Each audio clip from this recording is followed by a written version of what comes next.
Jesus, ou a dimensão parabólica da personalidade docente do Mestre. Poderia ser assim, titulado. Hoje nós vamos estudar o capítulo 14 de Lucas. Pode abrir, versos de 7 a 14. Lucas, capítulo 14, versos de 7 a 14.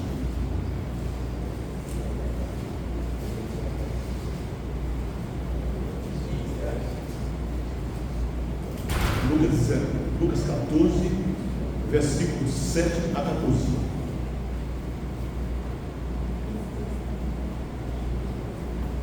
Essa e outras parábolas de esta também é intitulada a parábola dos primeiros assentos e dos convidados. Mas essas parábolas de Jesus nos ensinam sobre a vida em sociedade, que é um grande desafio da vida cristã, é viver em sociedade, porque é em sociedade que nós somos instados a testemunhar e a exercer a nossa fé e a superar as nossas fraquezas e abençoar outros com o nosso testemunho. Então essas palavras, elas têm muito a nos ensinar, e Cristo teve uma especial predileção pelo ensino parabólico, que é colocar fatos e relacioná-los com a vida nos mais diversos aspectos. E aí é a parábola do samaritano, a parábola da dracma perdida, a parábola da ovelha, enfim, tantas e tantas outras parábolas, e a parábola dos primeiros assentos e dos convidados, que é esta aqui. Quais são as lições que podemos tirar disso? Eu vou fazer a leitura para dar algumas considerações. Vamos ver. Lucas 14, versos de 7 a 14. Acompanhe a leitura. E disse aos convidados uma parábola, reparando como escolhiam os primeiros assentos, e dizendo-lhes: quando por alguém fores convidado às bodas, não te assentes no primeiro lugar. Não aconteça que esteja convidado outro mais digno do que tu, e vindo o que te convidou a ti, a ele, te diga: dá-me um lugar, dá um lugar a este, e então com vergonha tenhas de tomar o derradeiro lugar. Mas quando fores convidado, vai e assenta-te no derradeiro lugar, para que quando vier o que te convidou te diga: amigo, sobe mais para cima, então terás honra diante dos que estiverem contigo à mesa. Verso 11: portanto, qualquer que a si mesmo se exaltar, será o quê? Humilhado. E aquele que a si mesmo se humilhar, será exaltado. E dizia também ao que eu tinha convidado: quando deres um jantar ou uma ceia, não chames os teus amigos, nem os teus irmãos, nem os teus parentes, nem vizinhos ricos, para que não suceda que também eles te tornem a convidar e que seja isso recompensado. Mas quando fizeres convite, chama os pobres, os aleijados, os mancos e cegos, e serás bem-aventurado, porque eles não têm com que te recompensar, mas recompensar-te será na ressurreição dos mortos. Então, meus irmãos, aqui nós vamos encontrar a questão central dessa palavra, a humildade. E ele centra aqui esse assunto quando ele diz que aquele que a si mesmo se exaltar será humilhado, e aquele que a si mesmo se humilhar será exaltado. E no que tange, por exemplo, a nós vivermos em sociedade e lidarmos com as mais diversas situações, que foi o caso aqui, nós temos que atender recomendação de Cristo, que recomenda um comportamento diferente do que normalmente se espera. O grande problema nosso é que a gente vive em função de atender aquilo que os outros esperam de nós. Então, mas não somos nós mesmos. E o drama está exatamente aí. Então, nesse caso aqui, Cristo recomenda um comportamento diferente. E ele diz que aqui, quando você for convidado, tá, para quando alguém for convidado às bodas, não te assente dos primeiros lugares. Sabe por quê? A gente sempre quer se destacar. Porque nós somos ou temos uma ideia errada do nosso valor. O verdadeiro valor diante de Deus não é o valor que temos diante do mundo, não. É por isso que a questão, por exemplo, da vida cristã, das vitórias da vida cristã, tem que ser no paradoxo daquilo que Cristo ensinou. O que ele ensinou? Na sua vida, na sua morte, no seu sacrifício, ele ensinou uma coisa que nós temos provavelmente. Ele ensinou que a vitória dele é o vencer perdendo, é o triunfar morrendo, e é o conquistar dando a vida. Essa é a vitória de Cristo. E aí o que acontece? Nós somos sempre induzidos a ocupar os primeiros lugares. E essa parábola aqui fala assim: é preferível você se sentar atrás e mais tarde você ser convidado para frente, e que você chegar a ocupar o primeiro lugar, um lugar de destaque na mesa aqui, como ele formaliza aqui nas bodas, e depois chega alguém que, segundo Cristo aqui, é uma pessoa que tem mais honra, e você ser convidado a sair do lugar que você ocupou e ir lá para trás. Então, meus irmãos, aqui é muito sério, no sentido de que a recomendação de Cristo é ser diferente, e mais ainda ser humilde. E é difícil. Nossa tendência é sempre querer se destacar. Esse é o problema. Entender que os nossos dons, os nossos talentos, meus irmãos, eles nos foram dados objetivando que a gente se destaque? Não. Objetivando a glória de Deus. Por isso o apóstolo Paulo é empenhado na questão de entender a essência da vida cristã, quando ele diz o seguinte: temos que viver para a glória de Deus. Quer comais? Quer bebais? Ou façais qualquer outra coisa, fazem tudo para a glória de Deus. O problema é que a gente se encontra em diversas situações querendo a glória que é de Deus para nós. Então aqui ele diz: não, tem que ser diferente. Então, no contexto dessa parábola, era muito comum na Judéia antiga um convidado importante chegar mais tarde na festa. Isso aqui eu vejo muito, meus irmãos, na política. Na política. Durante 15 anos eu fui mestre de cerimônia da Universidade de Potiguar. Eles contratavam uma empresa de cerimonial, mas depois entenderam que era melhor um professor fazer o cerimonial. E aí o reitor começou comigo, eu convido o chanceler também, porque eu faria a condução do cerimonial paramentado, né, com o cabelo, aquela coisa toda de professor, enfim. E aí o que acontece? Tinha um problema: as solenidades dos centros de convenções, e naquele boulevard que fica ali na Nova Parnamirim, elas estavam no convite que começaria às 20 horas, 8 horas da noite. Eu fazia a programação de tal modo, e o reitor me dava completa liberdade de ação, nós levássemos aproximadamente 1h10, estudando. Porque essas reuniões acadêmicas, primeiramente, tem discurso que não acaba mais. Né? É muito discurso. Né? E aí tem solenidade que leva 2 horas. Não começar na hora. E no Brasil tem um problema, um mau costume. As pessoas não cumprem horário.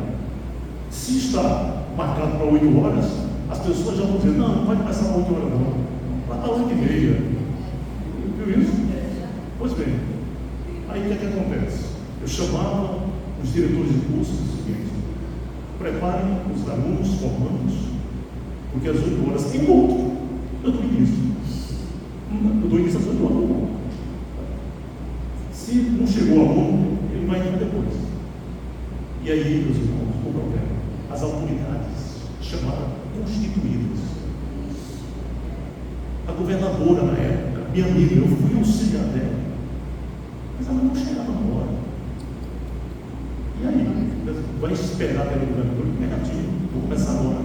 Aí eu começava a solenidade, sendo que o processional, depois o excepcional, e a governadora, a autoridade máxima, chegava 8h25, 8h20, só que ela chegava e era chamada por mim para compor a mesa.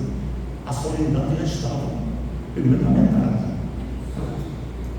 Então essa questão, por exemplo, a pessoa é a autoridade, mas ela tem que cumprir o horário. Não tem condição. No Brasil é patológico.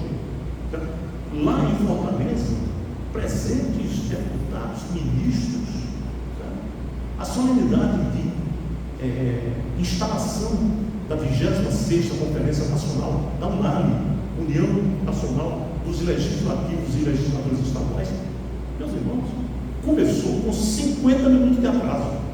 Só que eu cheguei lá às 7h30. Entrei, paletó de gravata. 50 minutos. É o fim da nossa vez. Em consequência, com pelo menos uns 8 discursos, deputado conselheiro, ministro, sei o quê, terminou quase 11 horas da noite. Isso é um desespero.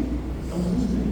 Então aqui, essa questão, por exemplo, de estar querendo ficar em destaque, tem que ter todo cuidado. Porque a pessoa que quer ser, que se atira para ficar em destaque, ela pode ser envergonhada de ter que ser submetida a dizer, não, você vai ter que virar para trás. E a gente não gosta de virar para trás. A gente gosta de estar na crista da onda. Essa é que é a grande verdade. E aí Jesus conduz a coisa de modo que não haja esse problema, certo? A pessoa, em outras palavras, fique na sua, não se apresse, mesmo porque, segundo Salomão, peca quem é aquele precipitado. Os irmãos sabiam que quem é precipitado peca? Salomão disse: peca quem é precipitado. Então, se precipita, vai para frente, depois não, porque não se lugar. Eu já presenciei, eu teria ido embora. Um colega, no tempo que eu estava no Tribunal Regional Eleitoral, ele foi representando o tribunal. Eu fui porque era uma posse de um representante do Ministério Público. E o fato é que o representante do tribunal, na solenidade, era um juiz. E aí o cerimonial convidou o juiz para a mesa. Só que ele não era, pelo que sido acertado, para ficar na mesa. Ele ficaria em destaque no local ao lado, as autoridades. E aí eu vi o chefe do Ministério Público pedindo desculpa a ele por ele ter que sair de onde estava e já estava sentado, dizendo o seguinte: fique certo de que você tem um lugar de destaque no coração de todos nós. Ele saiu. Eu diria para ele: você tem que respeitar o tribunal que eu estou representando. Então, é sim, eu vou embora. Eu teria ido embora. Mas nesse contexto de cerimonial, jurídico, mas o fato é o seguinte: é que o ruim é você sentar em destaque e depois ser convidado a andar para trás. Cristo recomenda um comportamento diferente. E aí, quando chega no verso 11, ele diz: porque todo aquele que a si mesmo se exaltar será humilhado, e aquele que a si mesmo se humilhar será exaltado. Ele está ensinando aqui a humildade. E, meus irmãos, é a virtude primeira e máxima do cristianismo, e é a mais difícil. É a mais difícil. Por isso, nós temos que entender a dimensão espiritual da obra de Cristo, quando o apóstolo Paulo diz que ele a si mesmo se humilhou, assumindo a forma de servo. E nesta forma de servo, ele foi encontrado e humilhou-se até a morte, e morte de cruz. Então aí está o que aconteceu com Cristo em nível de humilhação, que ele já havia ensinado. Aqui, o que a si mesmo se exaltar será humilhado, e aquele que a si mesmo se humilhar será exaltado. E aí o apóstolo Paulo dizendo que, em função do exercício da virtude e da humildade, o que aconteceu? Deus o exaltou soberanamente e lhe deu o nome que está sobre todo nome, para que o nome de Jesus se dobre em todo o joelho dos que estão nos céus, na terra e debaixo da terra, e toda língua confesse que Jesus Cristo é o Senhor, para a glória de Deus Pai. Então, está muito claro. Aqui não tem muito que a gente entender que gastar massa separada, não. A verdade é que aqui está se falando de humildade, e é muito difícil. Por quê? Porque o comum não é a humildade. Nas relações humanas, o comum não é a humildade. O comum é você querer passar na frente do outro. E outra coisa, depois da pandemia, as coisas complicaram no relacionamento, no comportamento das pessoas. As pessoas estão complicadas, desnorteadas. Eu estava no aeroporto de Fortaleza, sábado à tarde, e aí uma das poucas coisas boas, não sei se coisas boas, da terceira idade, é você entrar na fila de prioridade. Aí é o seguinte, fila de prioridade. Às vezes eu acho até melhor ir para a fila normal, mas aí é mais rápido. Resultado, eu estou na fila para entrar na aeronave. Chega então o cidadão que vem, homem já maduro que eu falei, ele tem aqui uns 70 anos, ele e a esposa, vinha de um voo do Rio de Janeiro para pegar o voo para Natal, esse voo que eu vi. Então o que é que acontece? Ele veio, ao invés de ele ir lá para a fila, ele simplesmente parou, e um senhor na minha frente, ele tirou aquela borda, ele tirou aquela borda, passou, a esposa dele disse: "Ei, você passou na frente dos outros?" "Não, senão a gente perde o voo." Aí eu estava atrás, fiquei olhando, um cidadão na minha frente disse: não tem problema não, eu não sei se eu teria, porque eu fico doente com essas coisas, a pessoa tem que respeitar. Mas aí ele fala pelos cotovelos, e outra coisa, de bermuda e de camisa regata. Isso não é indumentário de viajar.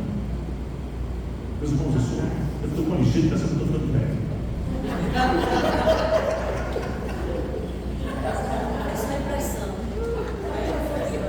Aí resultado, lá você vai para o Finger, para embarcar, para entrar na aeronave. O homem falava pelos cotovelos, que para o Maranhão, não sei o que, ia para não sei para onde, depois ia para Olinda.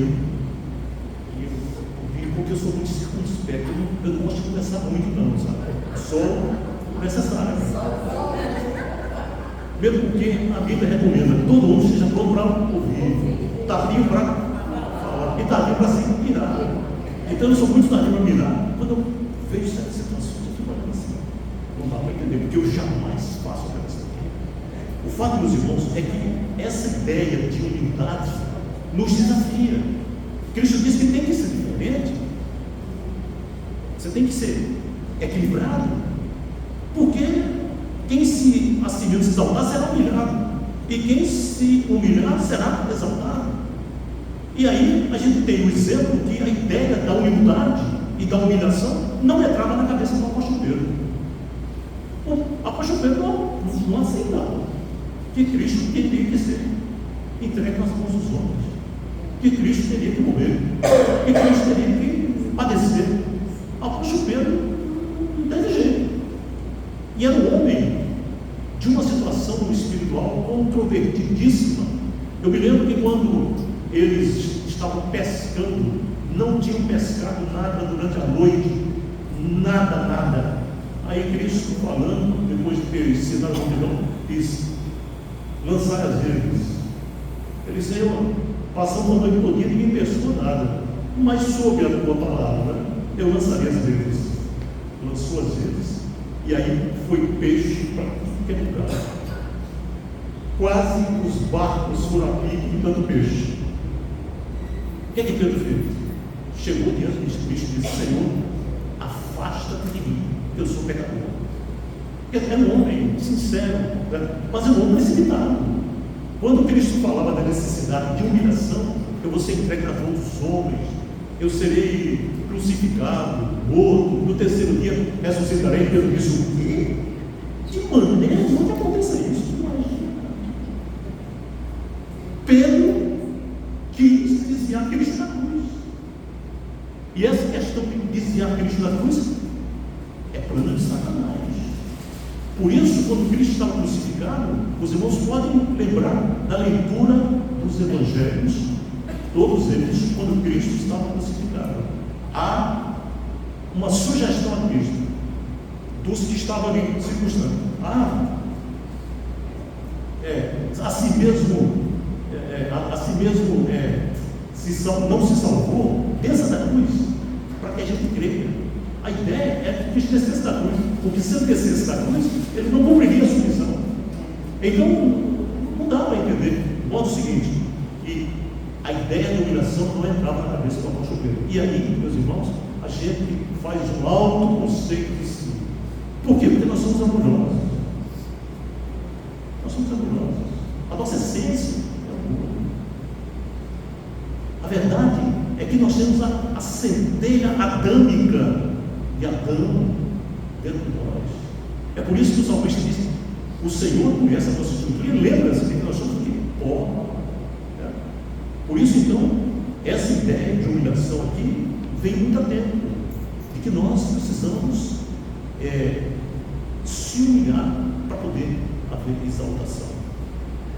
E a aplicação disso não se limita apenas aqui ao ambiente social de um banquete, mas a toda a vida, a todo o nosso relacionamento com Deus.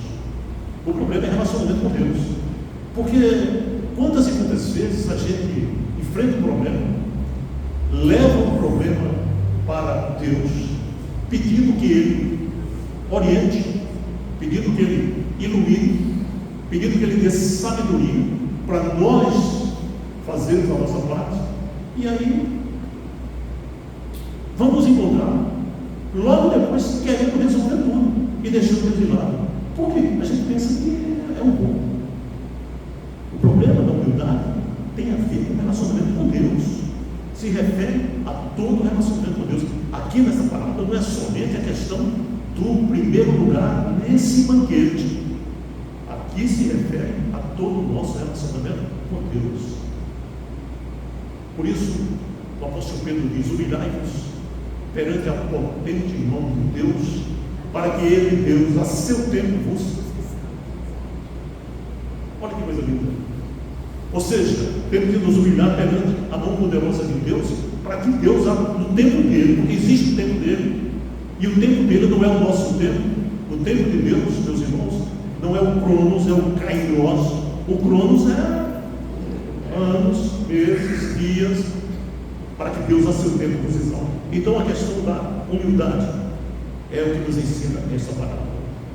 E aí vem o problema. Aqui, por exemplo, no verso 1, diz que Jesus estava sentado à mesa de um fariseu. No verso, aconteceu que estava entrando na casa de um dos principais fariseus para comer pão, eles o estavam observando. Aqui, 14:1, 14:7. Então veja, nós temos que entender que somos observados. Cristo chegou aqui na casa de um fariseu, de um dos principais fariseus, para comer pão, e eles o estavam observando. Meus irmãos, todos nós somos observados. Não adianta querer se esconder. Não adianta. Nós somos observados. Por quê? Porque o inimigo não dá trégua. O diabo, nosso adversário, anda em redor, bramindo como leão, procurando a quem possa resistir-lhes firmes. E aí é o seguinte: vencer o inimigo, meus irmãos, em determinadas situações, com muito jejum e oração, vencer o inimigo significa resistir. Existe um ciclo vicioso das pessoas que creem muito que o pastor tem um poder que ele não tem. Tem um irmão que estava desempregado da Igreja Batista do Pará. E aí ele ligou para mim, estava se submetendo há alguns meses desempregado, a ser admitido por uma empresa de vigilância, a ser vigilante. Ele tem um curso lá na Polícia Federal. E aí queria que ele me orasse. Eu fui na igreja há mais de 5 anos. Aí eu disse: vou orar pelo irmão. E eu orei por ele. Ele, a esposa, que trabalha, um filho. Umas 2 semanas depois ele ligou para mim: pastor, glória a Deus, fui contratado.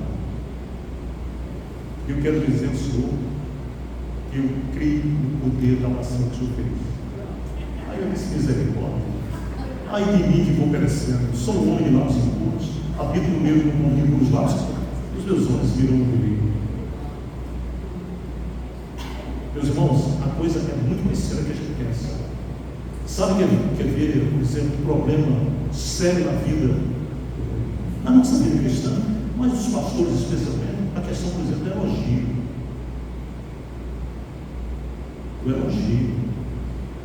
O elogio é bem-vindo. O problema é que é uma prova para quem recebe.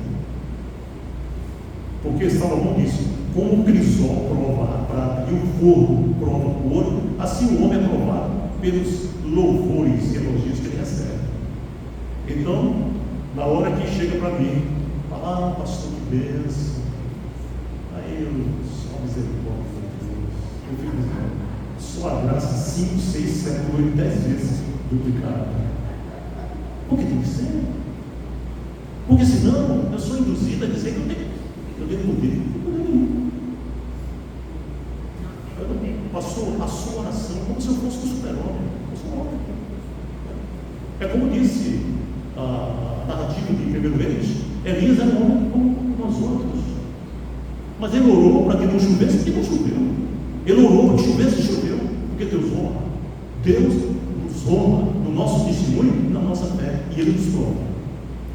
De modo, meus irmãos, que a questão da humildade é muito séria. Aqui na casa desse fariseu, ele estava sendo observado. Não só fariseu, mas doutores da lei também. No verso 3, no verso 14, da parábola, nós vamos encontrar que não somente ele estava cercado de fariseus, mas também de doutores da lei. E aí ele aproveitou a oportunidade para censurar os muitos fariseus que se orgulhavam de suas obras. Meus irmãos, o fariseu, impressionante que Paulo era um deles. Paulo era um fariseu da tribo de Benjamim, hebreu de hebreus, quanto à lei, rigoroso, muito zeloso das tradições. E aí o que é que acontece? O fariseu, ele orava nas praças, nas esquinas. Tá? E eu tenho mais uma ideia de como é que ele fazia quando eu visitei Jerusalém. Então, ele gosta de ser visto pelos homens. Então ele ora várias vezes, com as mãos levantadas. E o mais emblemático é a parábola daquele publicano e do fariseu. O fariseu chegou no templo juntamente com o publicano, e ele então fez uma oração: Senhor, eu te louvo e te agradeço, porque eu não sou como os demais homens. roubadores, mentirosos, adúlteros, e não sou como esse publicano aqui que está ao meu lado. Alguém já disse que essa oração do fariseu não era bem oração. Ele estava dizendo a Deus que Deus deveria dar muitas graças a ele, próprio Deus, por ter na terra uma perfeição daquela. Fariseu. E o publicano nem ousava olhar para o céu, mas batia no peito dizendo: Senhor, tem piedade de mim, tem misericórdia de mim, pecador. Aí Cristo, no ponto geral, diz: quem obteve, por exemplo, a justificação? O fariseu ou o publicano? Claro que o publicano. Por que foi o publicano? Porque o publicano, por ser humilde, ele tinha bases para recomeço. O fariseu estava tão cheio de si que não tinha base nenhuma. Ele estava enfatuado.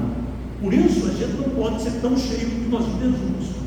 É por isso que o apóstolo Paulo, sabedor de tudo aquilo que Deus lhe concedera, ele diz: a minha suficiência vem de Deus.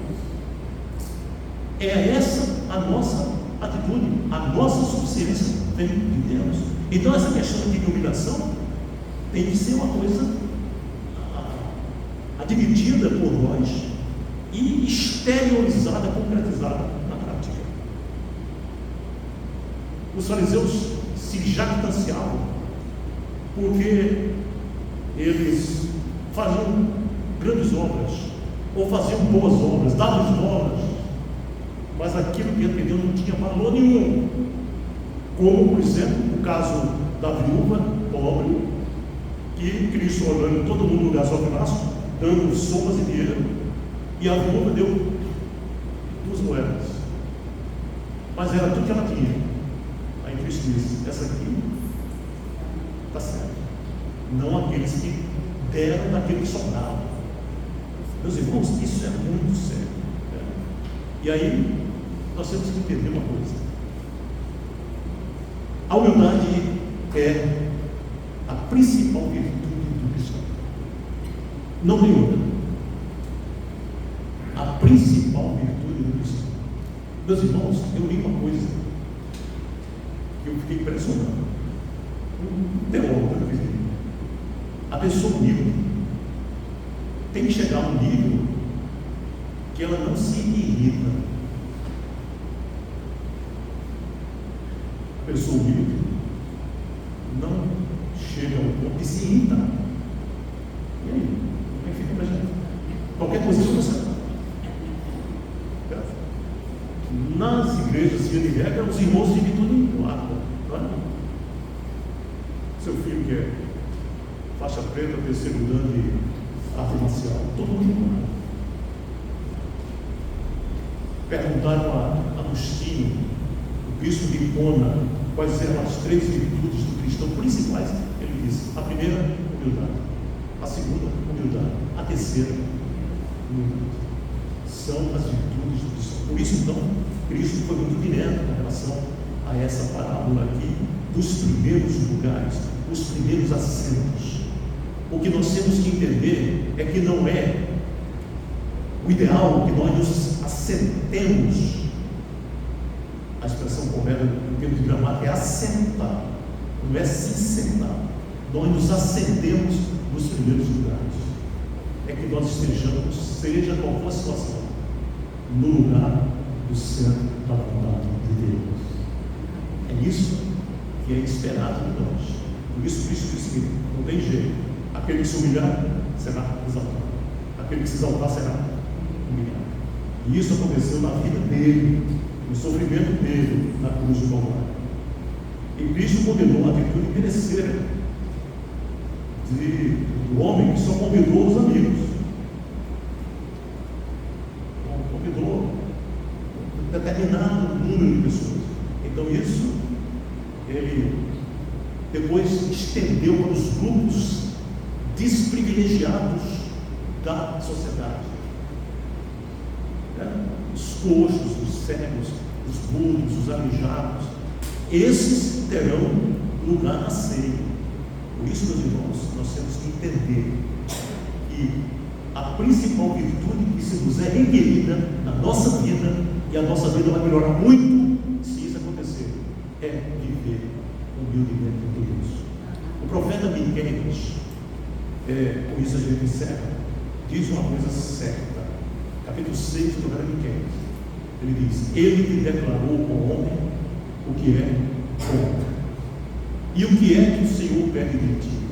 Senão que pratiques a justiça, ames a misericórdia e andes humildemente com o teu Deus. É isso que o Senhor requer de nós nesta noite, na nossa vida. É isso que o Senhor requer da Igreja Batista do Manquim, que nós pratiquemos a justiça, amemos a misericórdia ou a beneficência e andemos humildemente com o Senhor. Por quê? Porque aquele que se humilhar será exaltado, o que se exaltar será humilhado. Que o Senhor nos abençoe. Amém. Vamos cantar aqui, vamos ficar de pé, meus irmãos.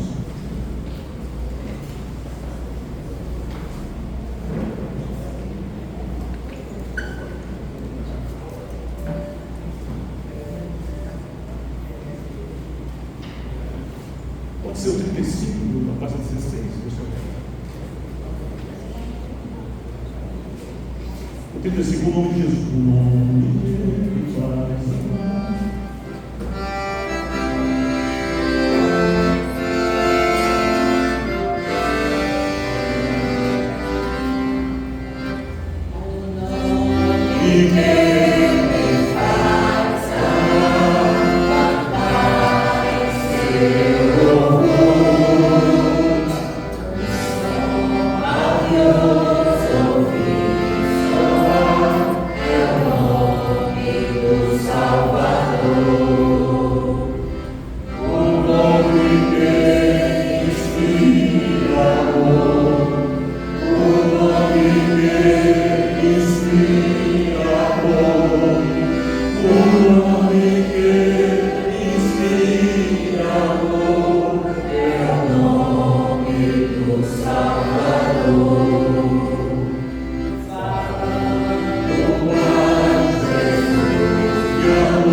E à noite faremos um sermão sobre provas de fé.